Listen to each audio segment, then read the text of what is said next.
Rusia, Desember 1995. Chuck Nolan adalah seorang manajer berdedikasi di Federal Express, salah satu perusahaan ekspedisi terbesar di dunia. Ia memegang tanggung jawab besar atas produktivitas dan efisiensi operasional di berbagai kantor FedEx di seluruh dunia.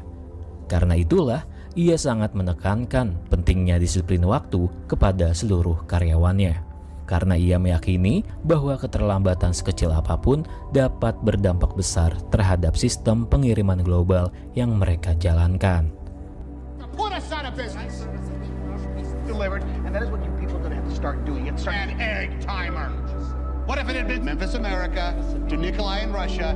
Suatu hari, Chuck mendapat tugas mendesak yang mengharuskannya ikut dalam penerbangan dari Rusia menuju kantor pusat di Memphis, Amerika Serikat. Perjalanan ini sekaligus menjadi kesempatan baginya untuk pulang sejenak dan merayakan Natal bersama kekasihnya yang bernama Kelly. Hubungan mereka telah terjalin cukup lama dan mereka bahkan tinggal bersama-sama. Namun mereka belum sempat melangkah ke jenjang pernikahan karena Kelly masih menyimpan trauma dari kegagalan hubungan sebelumnya yang membuatnya belum siap untuk berkomitmen lebih jauh lagi. Namun momen kebersamaan mereka di malam Natal harus terganggu ketika Chuck mendapat panggilan darurat dari kantor ia bekerja di sana. First night. The very first night?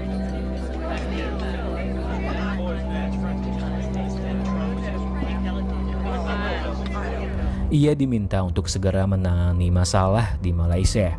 Namun sebelum berpisah, mereka pun saling bertukar kado satu sama lain. Kelly memberikan Chuck sebuah jam saku antik warisan dari kakeknya, yang di dalamnya terselip foto dirinya sebagai pengingat kasih sayang mereka. Granddaddy used it on the Southern Pacific. Oh, that is terrific. Lights up. See it in the dark. I love the wrapping. Dalam penerbangan menuju Asia, cuaca buruk pun seketika menghadang. Seorang pilot mencoba menghubungi menara pengawas radar untuk meminta izin mengubah jalur untuk menghindari badai dahsyat yang menghadang. Namun komunikasi tiba-tiba terputus. Pesawat pun mulai terguncang hebat. Pilot kehilangan kendali dan dalam hitungan menit pesawat pun jatuh menghantam Samudra Pasifik.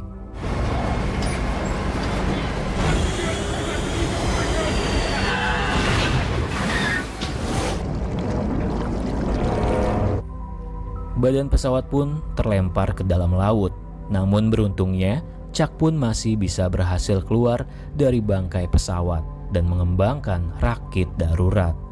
Namun sayangnya, ia kehilangan peralatan bertahan hidup yang sangat penting, termasuk pemancar lokasi yang seharusnya bisa membantu tim penyelamat menemukannya.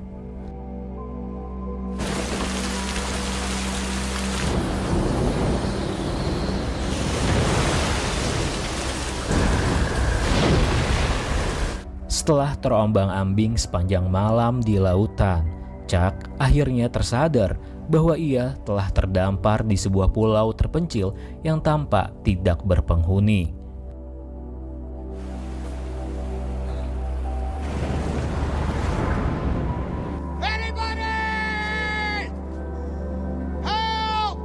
Pada hari pertamanya, ia mengumpulkan paket-paket FedEx yang ikut terdampar di bibir pantai bersamanya. Lalu, ia duduk sambil merenungi nasib di tepi pantai hingga senja tiba. Keesokan harinya, ia mencoba menuliskan kata help di pasir pantai dengan harapan sebuah bantuan bisa melihatnya dari udara. Namun usaha itu sia-sia karena ombak segera menghapus tulisan tersebut. Tak menyerah, Chuck pun selalu membuat tanda yang lebih besar menggunakan potongan-potongan kayu dan batang kelapa. Setelah itu, ia pun mencoba untuk mengumpulkan sebanyak-banyaknya kelapa sebagai sumber minuman dan makanan untuknya.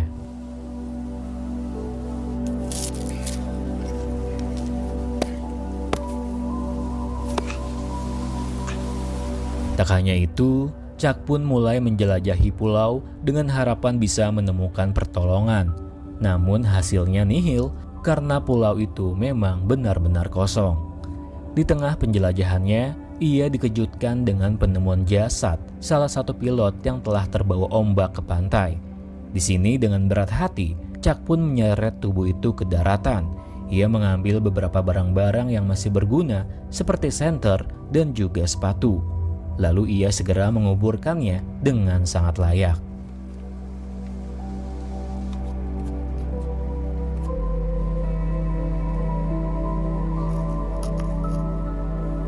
Malam itu, Chuck pun juga melihat cahaya dari kapal yang melintas di kejauhan. Ia berteriak sangat kencang dan mencoba memberikan sinyal dengan menggunakan senter. Namun sayang, usahanya pun tidak membuahkan hasil.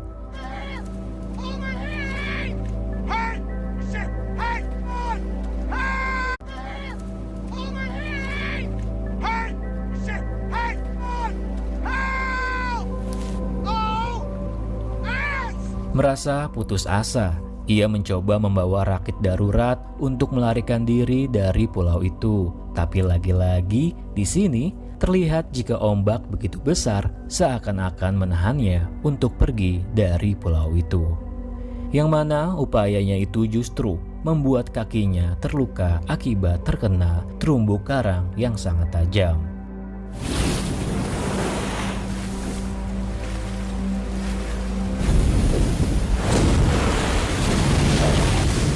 Hari demi hari telah berlalu. Chuck mulai beradaptasi untuk bertahan hidup. Ia mulai mencari air bersih, tempat berteduh, dan membuka beberapa paket FedEx yang mungkin berisi barang-barang yang berguna. Di sana ia mendapatkan paket yang berisi sepatu ice skating, bola voli, gaun wanita, dan beberapa barang lainnya. Namun, ada satu paket tetap ia biarkan tertutup. Sebuah paket yang bergambarkan sebuah sepasang sayap malaikat yang entah mengapa begitu menyentuhnya secara emosional. Ketika Chuck mencoba menyalakan api untuk pertama kalinya, tangannya pun terluka parah karena tertusuk kayu yang tajam. Dalam kemarahan dan rasa frustasi, ia melempar barang-barang yang ada di sekitarnya, termasuk sebuah bola voli yang berasal dari salah satu paket.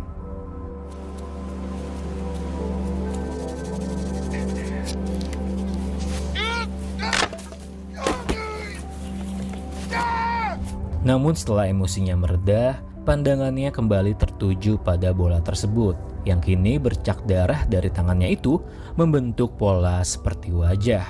Dengan insting manusia yang merindukan seorang teman, Chuck menggambar mata dan mulut di bola itu. Lalu ia memberikan nama bola itu, yaitu Wilson. Chuck pun mulai terbiasa berbicara dengan bola voli tersebut. Dalam kesunyian yang membelenggu hari-harinya, Wilson pun menjadi satu-satunya teman bicara yang memberinya rasa kebersamaan.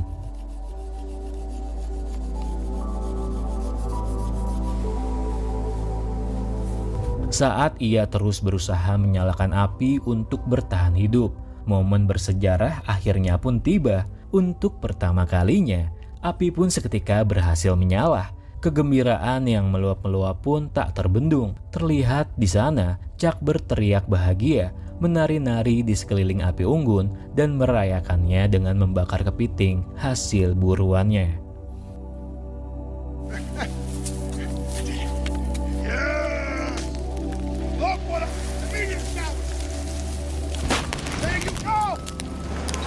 Malam itu di hadapan Wilson dan cahaya api yang hangat, Chuck meluapkan kegelisahan hatinya. Dengan suara lirih, ia menjelaskan bahwa berdasarkan perhitungannya, peluang untuk ditemukan oleh tim penyelamat sangatlah kecil. Posisi jatuhnya pesawat diperkirakan berada jauh di luar jalur penerbangan normal, yaitu sekitar 2 kali luas negara bagian Texas. Yang mana itu artinya ia berada di luar jangkauan pencarian yang realistis. Fakta itu menyakitkan, tapi tetap harus Chuck terima. Twice the size of Texas. 500 flew around that storm.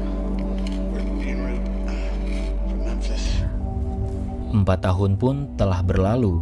Fisik Chuck telah banyak berubah. Tubuhnya tampak kurus, berjanggut panjang, dan kulitnya legam terbakar matahari. Namun ia kini telah beradaptasi sepenuhnya dengan kehidupan di pulau terpencil itu. Ia menjadi terampil dalam menangkap ikan, bahkan memakannya mentah-mentah. Komunikasi sehari-hari dengan Wilson menjadi bagian dari rutinitasnya. Berbicara, berdebat, bahkan menghibur dirinya sendiri melalui percakapan imajinasi agar Chuck tetap waras dan tidak tenggelam dalam kesepian. But I'm not going back up there. It's more out of videotape. So we're gonna be short. Yeah, I know where there's 30 feet of extra rope. Suatu hari, Chuck menemukan sebuah benda aneh yang terdampar di tepi pantai. Setelah ia periksa, ternyata itu hanyalah sebuah potongan dari ruang toilet portable. Meski tampak tidak berguna, Chuck membawanya ke daratan dan merenungi dengan cukup lama. Ketika angin kencang tiba-tiba bertiup, sebuah ide terlintas di benaknya karena ternyata benda itu bisa dijadikan sebuah layar. Untuk pertama kalinya dalam waktu yang lama, Chuck kembali memiliki tujuan dengan semangat baru. Ia mulai merancang sebuah rakit. Ia menebang pohon-pohon muda, memelintir kulitnya menjadi seutas tali, bahkan mengambil tali tua yang dulu pernah ia buat untuk percobaan mengakhiri hidupnya. Semua bahan dikumpulkan dan dirakit dengan penuh perhitungan dan pertimbangan.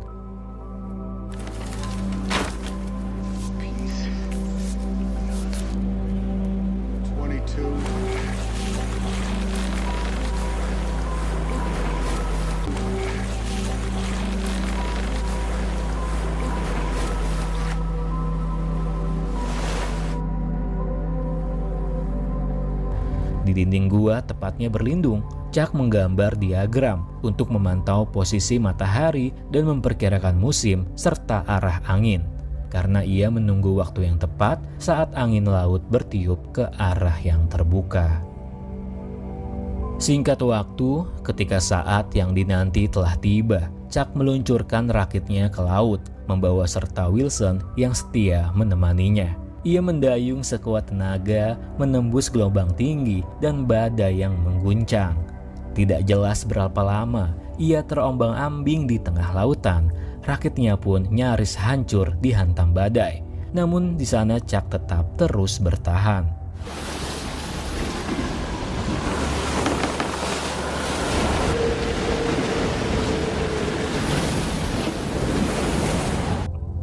Suatu malam, ketika ia tertidur kelelahan, seekor paus menyemburkan air ke permukaan sehingga itu membangunkannya. Saat membuka mata, Chuck tersentak panik melihat Wilson telah hanyut menjauh dari rakitnya. Ia segera berenang mengejarnya, namun arus laut terlalu kuat yang mana bola itu terlihat semakin menjauh.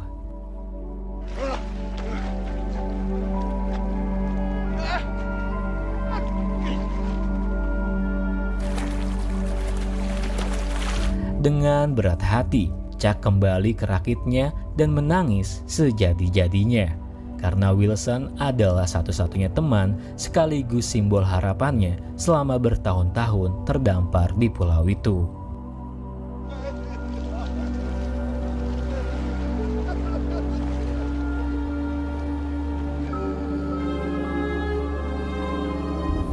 Keletihan dan kehilangan membuatnya semakin lelah, sehingga akhirnya Chuck pun tertidur dalam kesunyian laut lepas. Beberapa jam setelah tangis dan kelelahan membawanya tertidur, sebuah keajaiban pun terjadi.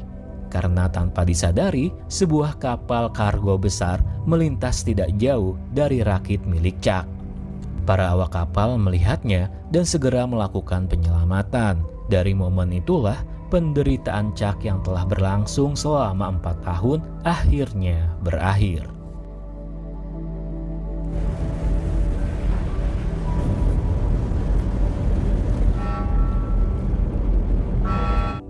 Satu bulan kemudian, tepatnya di wilayah Memphis, Amerika Serikat, Chuck kembali ke kampung halamannya dan disambut hangat oleh para karyawan serta petinggi FedEx. Mereka mengadakan perayaan untuk menghormati kepulangannya karena mereka sendiri masih sulit percaya bahwa Chuck benar-benar telah selamat. Karena sebelumnya ia telah dinyatakan hilang dan dianggap meninggal dunia. Bahkan keluarganya sendiri serta sahabatnya telah mengadakan upacara pemakaman dengan sebuah peti kosong.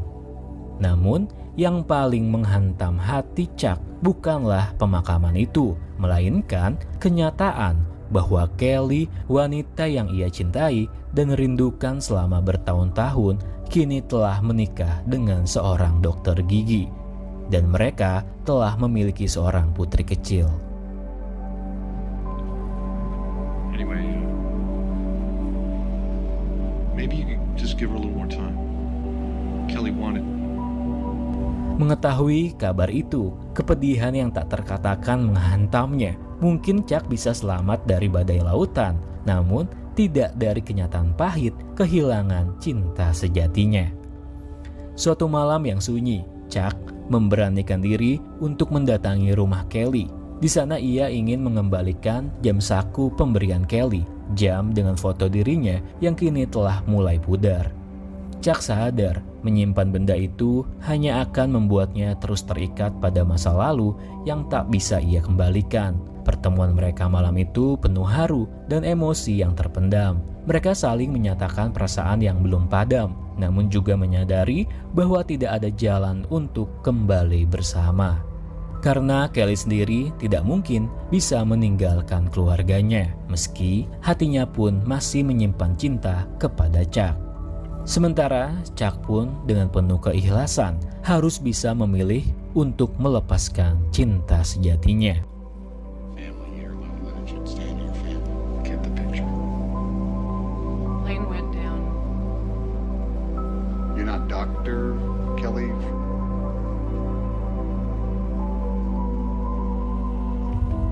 Dan di akhir cerita film ini, beberapa waktu kemudian Chuck terlihat kembali membeli bola voli baru, sebuah simbol dari masa lalu dan pelajaran tentang kesendirian, ketabahan, dan juga harapan. Ia melakukan perjalanan ke wilayah Texas, tepatnya ke daerah bernama Canadian, untuk mengembalikan satu paket FedEx yang selama ini ia simpan, yang mana itu adalah paket bergambar sayap malaikat yang selama di pulau tak pernah ia buka. Sesampainya ia di sana, rumah pemilik paket tampak terlihat kosong. Maka Chuck meletakkan paket itu di depan pintu, disertai sebuah catatan sederhana yang tertulis, "Paket ini telah menyelamatkan hidup saya."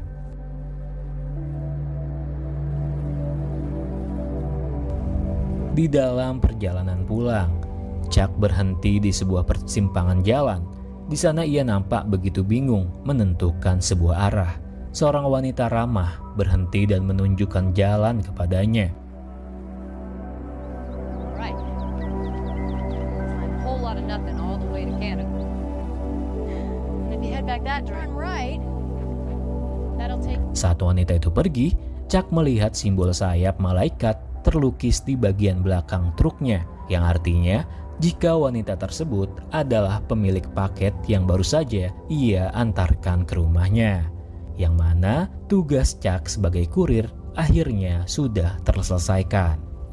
Kemudian di persimpangan jalan, ia memandangi keempat arah jalan yang bisa jadi mengartikan 4 kehidupan baru. Mungkin Chuck telah kehilangan segalanya selama terdampar di pulau itu. Namun kini Chuck pun tersenyum kecil, seakan melihat tanda kecil bahwa hidup masih terus berjalan dan mungkin sebuah awal baru sedang menantinya di ujung jalan, yaitu sebuah kebebasan untuk memilih arah hidup yang baru. Dan film ini pun selesai.